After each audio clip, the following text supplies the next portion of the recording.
Do they really think that all standards are arbitrary and racist and that everyone from everywhere is exactly the same level of awesome? Well, for an answer, ignore what they say. Take instead a close look at how they live. Do our elites send their own children to colleges with universal admittance policies where everybody gets in? Of course they don't. Their kids go to Harvard and Stanford and Yale. Those are the most respected universities in the world precisely because they're the most selective ones. Harvard's acceptance rate is just a hair above 5%. They brag about how many high school valedictorians they reject. Now, Harvard has countless professors who support open borders and fret about white privilege. Yet how many admissions officers do they have who will admit poorly educated Haitians who can't speak English? Let's see. None. Not a single one. Harvard is famous and admired because it's selective. In other words, because it discriminates on the basis of achievement and ability. If Harvard chose its students the way America chooses its immigrants, our elites wouldn't send their kids there. The cachet would be gone, along with the quality. The same, of course, goes for corporate America. Does Facebook hire by a diversity lottery? Come on. Would Google apply temporary protected status to its own workforce, hiring and keeping thousands of people with no relevant skills simply because they're from impoverished backgrounds? Another dumb question. The people who run Google and Facebook care about their companies in the same way the people who run Harvard care about their school.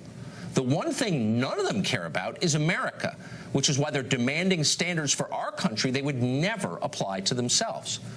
It is sickening and hypocritical, and we've had enough of it. Going forward, we're going to push this country's elites to live by the standards they espouse.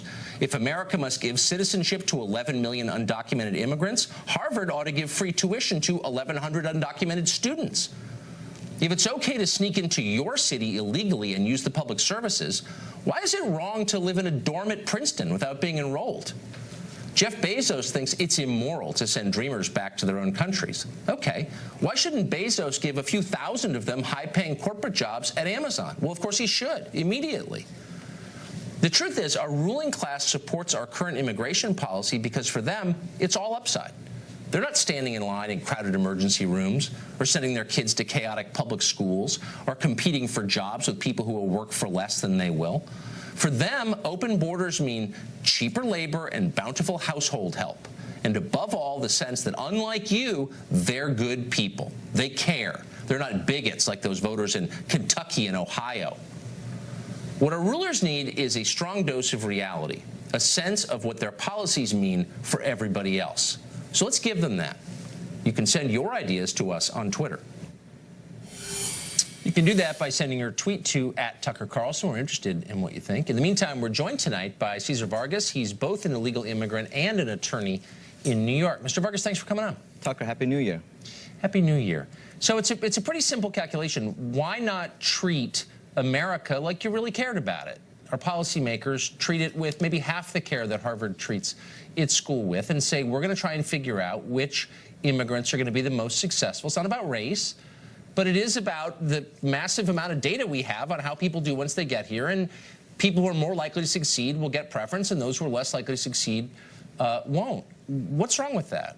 Well, two very important points. The first point is that the United States is not a company. The United States is not a school. It's a nation. Second point, we want to make sure that we scrutinize every person coming here into the country. We want to make sure that they don't have any terrorist background. We want to make sure they don't have a violent criminal record. No one disputes that. But let's get this point very important, that the United Nations was created mainly in the Declaration of Independence because the king restricted immigration, because the King of England said, states, colonies, you can no longer bring people from other countries. And what happened?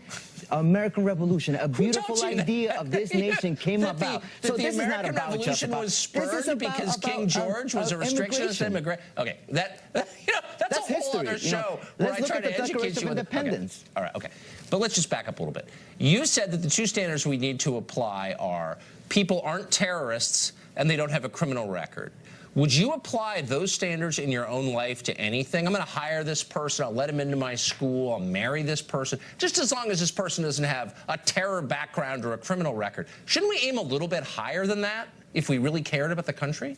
Of course, we want to have standards. But at the same time, what made this great nation is what we see in the Statue of Liberty. Give me your poor, your huddled masses. And look, your ancestors came here when they were poor. Many ancestors of the founding fathers came here when they were poor. And now look at you, Tucker. You're a successful Fox News host. You're kind of missing it. This is not. Wait, so we're not in the 18th century now. And if you really care about the country, you think deeply about what's going to make it better and safer and more prosperous, happier, more cohesive. You don't adopt a faith-based approach that says there's an inscription on the bottom of a statue in New York Harbor, let's just roll with that and hope for the best. You don't do that. So why wouldn't you say, for example, I'll throw a stat out here. You tell me if you think it's relevant. So the Science Talent Search Competition tries to identify kids who are good at science, which is like a pretty good measure. It's tested students in America. 14 of the top 40 had Indian immigrant parents. So that would suggest, well, gee whiz, that and a lot of other markers suggest the Indians do pretty well. Why not encourage a lot more Indian immigration? Why would that be bad? Well, we want to make sure that we attract the best, obviously, but we want to attract people who have a belief of what it means to be American. Someone who believes that if they come here, work hard. That is what makes this nation great. It doesn't mean about people, hey, give me your scientists, give me your engineers. It says if you work hard, you can be an American. Okay, so how about we apply that? No, okay, then we can roll with that too. So we're not going to measure success or intelligence or anything like that, just hard work. So then you wouldn't be against saying, if you're here as an immigrant, you take no public benefit of any kind. You can't go to an emergency room for health care. You can't, I don't know, use emergency Medicaid for your health care. You can't take any kind of program at all, right? Because why would we bring people here and then give them free stuff? Would you be for that? Well, I am for no taxation without representation. Oh, you're not for that. Oh, you're not for that. If immigrants pay taxes, they should be able to get protection. They should be able to get health care if they're paying for their own doctor, if they're paying for their own security. I think that's fair. How about this? Then would it be fair? Would it be fair for the people who own this country, which is its voters, its citizens, to say we're going to do just a really simple cost-benefit analysis on every immigrant? Are you paying in more than you're taking out in services? How about that? And if you're not, you have to leave. Well, what would you think of that? In 2016, undocumented immigrants contributed $2 trillion to the U.S. economy. Don't give me generalizations. Let's be very specific. Hold on. No, slow down. How about in each specific case we say, if you're an immigrant here, really simple, prove that you're producing more than you consume. If you think that's the point, that's the criterion we're going to use, would you be for applying that standard? I'm for the American people. I'm for Republicans, Democrats coming together and come up with a solution. You're not for that standard. Okay, so you're not really for any standards, are you? I want to create standards that work for everyone. I want standards. How about standards that work for Americans? Wait, but hold on. It's not for everybody, because America doesn't exist to help the populations of other countries. It exists. The government exists for one reason, and that's to look out for its own people, its voters. It's a democracy, as you may know. So why wouldn't the American people have a right to say we're only admitting people who can demonstrate they make this country better? Not in some general sense, oh, they're all valedictorians and war heroes, but like in a very specific mathematical sense. What would be wrong with that?